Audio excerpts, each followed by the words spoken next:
నేను కొన్ని క్వశ్చన్లు అడుగుతా ఉన్నా, మీరు సమాధానం చెప్పగలుగుతారా? ఈ రాష్ట్రంలో డాక్టర్ రాజశేఖర రెడ్డి గారు రాజ్యాంగ విలువలు కాపాడాడు. ఈ రాష్ట్రంలో డాక్టర్ రాజశేఖర రెడ్డి గారు దళిత చట్టాలను ఇంప్లిమెంట్ చేశాడు. ఈ రాష్ట్రంలో డాక్టర్ రాజశేఖర రెడ్డి గారు దళితుల బాగోగుల కోసం అనేక కార్యక్రమాలు చేశారు. చంద్రబాబు నాయుడు గారు ఏ కార్యక్రమం చేశాడో చెప్పమని అడుగుతా ఉన్నా. ఈరోజు ప్రజల యొక్క దళిత గిరిజనులను చేత్కరించబడుతూ నువ్వు చివరికి దళిత శాసనసభ్యులను పర్చేజ్ చేస్తూ ఉన్నావు. దళితుల చేత మీరు అనేకమైనటువంటి అబాసుపాలైనటువంటి మాటలు మాట్లాడిస్తూ ఉన్నావు. నేను చంద్రబాబు నాయుడు గారు అడుగుతా ఉన్నా, ఈ రాష్ట్రంలో దళితులకు కావాల్సింది కూడు గూడు నిలువు నీడ, వాళ్ళకు రాజ్యాంగబద్ధంగా రావాల్సిన హక్కులు, వాటిని నువ్వు కాల రాస్తూ ఉన్నావు. సప్లాన్ అనేది వచ్చింది, సప్లాన్ నిధులు నువ్వు ఖర్చు పెట్టాలా, సప్లాన్ నిధులు నువ్వు రాజ్యాంగబద్ధంగా వాటా రావాల్సిన వాటా ఇవ్వాలా. ఏం చేశావు? చివరికి దళితులకు సంబంధించినటువంటి సప్లాన్లో నిధులు వేరే వారికి ఖర్చు పెట్టడానికి నువ్వు జీవో తీసుకొచ్చినటువంటి నీచ సంస్కృతి. అదేవిధంగా ఈ రాష్ట్రంలో దళితులకు సంబంధించి ఎక్కడన్నా ఆనాడు డాక్టర్ రాజశేఖర రెడ్డి గారు ప్రవేశపెట్టినటువంటి గృహ నిర్మాణ పథకం నువ్వు ఇంప్లిమెంట్ చేస్తావన్నావు అని అడుగుతా ఉన్నా. ఈరోజు రాజశేఖర రెడ్డి గారు 6 విడతల భూమి పంచారు. రాష్ట్రంలో దళితులకు సంబంధించి గిరిజనులకు సంబంధించి 1 సెంటు భూమి అన్నా పంచావని అడుగుతా ఉన్నా. నువ్వు పంచకపోగా దళితులకు సంబంధించి రాజధాని ప్రాంతంలో భూములు లాక్కున్నావు, నీ వాళ్ళకు అప్పగించావు. ఈరోజు దళితులకు అక్కడ నిలువ నీడలేదు. అదేవిధంగా గిరిజనులకు సంబంధించి అటవీ హక్కుల చట్టాన్ని నీవెక్కడన్నా ఇంప్లిమెంట్ చేసావా అంటా ఉన్నా. అటవీ హక్కుల చట్టం ఏమైపోయింది? ఈరోజు ఎక్కడన్నా గిరిజనులకు సంబంధించి శాసనసభ్యులు ఎక్కువ మంది ఉన్నారని, వైఎస్ఆర్ కాంగ్రెస్ పార్టీలో ఉన్నారని నీవన్న కమిటీ ఈరోజు గిరిజనులకు సంబంధించి బాక్సైట్ విషయంలో ఒక కొత్త జీవో తెచ్చావు. బాక్సైట్ తవ్వాలనే ఆలోచనతో గిరిజనుల భయప్రాంతం చేస్తా ఉన్నావు. గిరిజనుల చట్టాలు ఏమైపోయినాయి? గిరిజనుల హక్కులు ఏమైపోయినాయి? తండాల పంచాయతీలు చేయాలని డాక్టర్ రాజశేఖర రెడ్డి గారు చెప్తే ఈరోజు గిరిజనుల గురించి ఆలోచించావు. దళిత చట్టాలు ఏమైపోయినాయి? దళిత చట్టాలను నువ్వు చుట్టాలుగా వాడుకుంటా ఉన్నావు.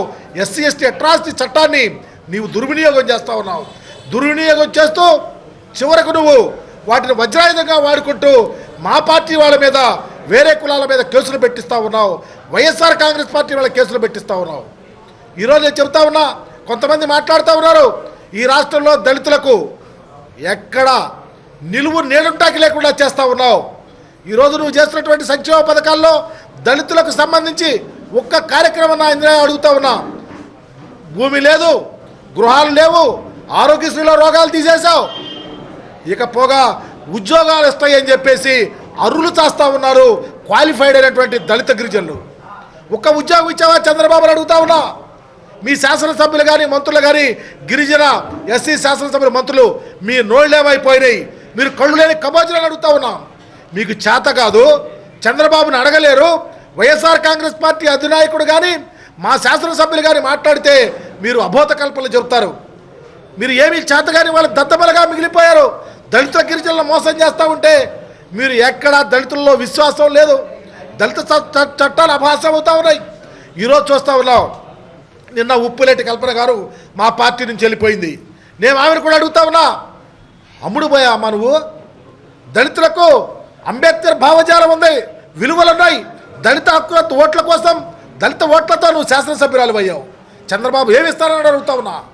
అంటే నువ్వు వైఎస్ఆర్ కాంగ్రెస్ పార్టీలో ఉన్నప్పుడు శాసనసభ్యురాలుగా ఏనాడన్నా దళిత సమస్యల మీద, గిరిజన సమస్యల మీద ఎందుకు మాట్లాడలేకపోయావు?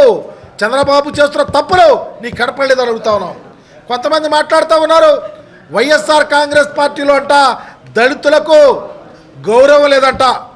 నేను అడుగుతా ఉన్నా, ఛాలెంజ్ చేస్తా ఉన్నా, ఈ రాష్ట్రంలో తెలుగుదేశం పార్టీలో మాట్లాడే కళ్ళులోని కబోజులారా, మా పార్టీలో ఉండి పారిపోయిన పిరిగి పందలారా, దమ్ముంటే మీరు రండి. వైఎస్ఆర్ కాంగ్రెస్ పార్టీలో దళిత గిరిజనులకు స్థానం ఉందో, గౌరవం ఉందో, డాక్టర్ రాజశేఖర రెడ్డి గారి దగ్గర గౌరవం ఉందో, జగన్మోహన్ రెడ్డి గారి దగ్గర గౌరవం ఉందో, మీ చంద్రబాబు నాయుడు దగ్గర గౌరవం ఉందో. దళిత చట్టాలను వాడుకున్న చంద్రబాబు దళితులను అగౌరవపరుస్తూ ఉన్నాడు, మోసం చేస్తూ ఉన్నాడు, దళిత కులాల్లో ఎవరు పుడతారని చెప్పినటువంటి నీచ చంద్రబాబు పాత్ర చేరి జగన్మోహన్ రెడ్డి గారి గురించో వైఎస్ఆర్ కాంగ్రెస్ పార్టీ గురించో మాట్లాడొద్దని చెబుతా ఉన్నా. మీకు చేతగారి దద్దమ్మలు, డబ్బు కమ్ముడు పోయిన వాళ్ళు మా పార్టీలో ఉండి తెలుగుదేశం పార్టీలోకి వెళ్ళి జగన్మోహన్ రెడ్డి గారి దగ్గర దళిత గిరిజనులకు స్థానం లేదంటా ఉన్నారు. మేము దళిత గిరిజనులము. దళిత గిరిజనుల కోసం జగన్మోహన్ రెడ్డి గారి తండ్రి ఎన్నో కార్యక్రమాలు చేశారు. జగన్మోహన్ రెడ్డి గారు కూడా ఆ కార్యక్రమాలు చేయటానికి సిద్ధంగా ఉన్నాడు. అపారమైన గౌరవం మాకు వైఎస్ఆర్ కాంగ్రెస్ పార్టీ ఉంది. మీరు చంద్రబాబు దగ్గర పనులు చేయించుకోవటానికి మమ్మల్ని అగౌరవపరచొద్దు. ఈ రాష్ట్రంలో చేత్కరించబడినటువంటి పార్టీ తెలుగుదేశం పార్టీ. ఈ రాష్ట్రంలో దళిత గిరిజనులు చేత్కరిస్తున్నటువంటి నాయకుడు చంద్రబాబు నాయుడు. డబ్బుల కోసం మీరు అమ్ముడుపోయి జగన్మోహన్ రెడ్డి గారిని మాత్రం కించపరచొద్దని చెబుతా ఉన్నా. మీకు చేత అయితే చేతగారి దద్దమ్మలారా, తెలుగుదేశంలో ఉన్న ఎస్సీ ఎస్టీ ఎమ్మెల్యేలు, ఎస్సీ ఎస్టీ నాయకులారా, మీరు సప్లాన్ నిధుల గురించి ఫైట్ చేయండి.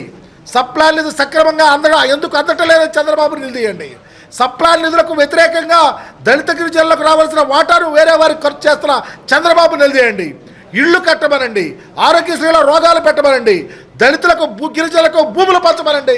చంద్రబాబును నిలదీసినప్పుడు మీరు మగాళ్ళు, మీరు ధైర్యంగా అంబేద్కరిజం వెంట నడిచేవాళ్ళు. మీరు ఏదో చంద్రబాబు ప్రాపకం కోసం జగన్మోహన్ రెడ్డి గారినో, వైఎస్ఆర్ కాంగ్రెస్ పార్టీనో, రాజశేఖర రెడ్డి గారినో విమర్శిస్తే మీ నోళ్లు పోతాయి. మీ నాయకుడు చంద్రబాబు నాయుడు యొక్క రథచక్రాలు దళిత గిరిజనుల ఓట్లతోనే ఊడిపోతాయి. మీకు దమ్ము ధైర్యం లేదు. చంద్రబాబు నాయుడు గారి మాటలు విని జగన్మోహన్ రెడ్డి గారిని విమర్శిస్తే మీ నాలుకల కోస్తామని చెప్పి తెలియపరుస్తా ఉన్నా. ఈ రాష్ట్రంలో అతి ముఖ్యంగా దళిత గిరిజనులు చాలామంది క్వాలిఫైడ్ అయ్యి ఉద్యోగాలు లేక నువ్వు బాబు వస్తే జాబ్ వస్తుందనే ఆశతో ఎదురు చూస్తూ ఉంటే ఈ రోజుకి ఒక్క రిక్రూట్మెంట్ లేదు. ఆంధ్రప్రదేశ్ పబ్లిక్ సర్వీస్ కమిషన్ ద్వారా ఈ రోజుకి చంద్రబాబు నాయుడు గారు ఒక్క రిక్రూట్మెంట్గా చేయనటువంటి పరిస్థితి ఉంది. ఆనాడు డాక్టర్ రాజశేఖర రెడ్డి గారి టైంలో అనేకమైనటువంటి రిక్రూట్మెంట్లు జరిగినాయి, అనేకమైన ఉద్యోగాలు వచ్చినాయి. అదే కాకుండా డాక్టర్ రాజశేఖర రెడ్డి గారి టైంలో ఉద్యోగాలకు భద్రత ఉంది ఉద్యోగస్తులకు. ఈరోజు చంద్రబాబు నాయుడు గారి గవర్నమెంట్లో దళిత గిరిజనుల ఉద్యోగస్తులు ఉద్యోగాలు చేసుకునే పరిస్థితి లేదు. మీరు దళిత గిరిజనులు మీకు ఓట్లేయలేదని మా ఉద్యోగస్తులను భయపెట్టి ఏసీపీ ట్రాప్లు చేయిస్తూ ఉన్నారు. ఎందుకు చంద్రబాబు దళిత గిరిజన ఉద్యోగాలు చేసుకోకూడదని అడుగుతా ఉన్నాం.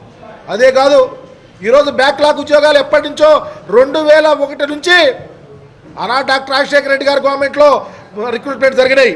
తర్వాత ఈ రోజుకి జీవో నంబర్ 215 అదే జీవోని ఇప్పటికి ఇంప్లిమెంట్ చేస్తూ ఉన్నారు. మొన్న జూన్కి ఆ జీవో యొక్క గడువు అయిపోతూ ఉంటే మరలా మార్చి 31 వరకు పెంచారు. ఎందుకు బ్యాక్లాగ్ పోస్టులు 215 జీవోని ఇంప్లిమెంట్ చేయరు చంద్రబాబుని అడుగుతా ఉన్నా. అంటే దళిత గిరిజనుల ఉద్యోగాలు చేయవసరలా, రిజర్వేషన్స్ వద్దు. నేను మొదటే చెప్పా, చంద్రబాబు నాయుడు అంబేద్కర్ గారు రచించిన రాజ్యాంగం ప్రకారం పరిపాలన చేయటం లేదు. చంద్రబాబు నాయుడు సొంత రాజ్యాంగం ప్రకారం ఆంధ్ర రాష్ట్రంలో పరిపాలన చేస్తూ ఉన్నాడు.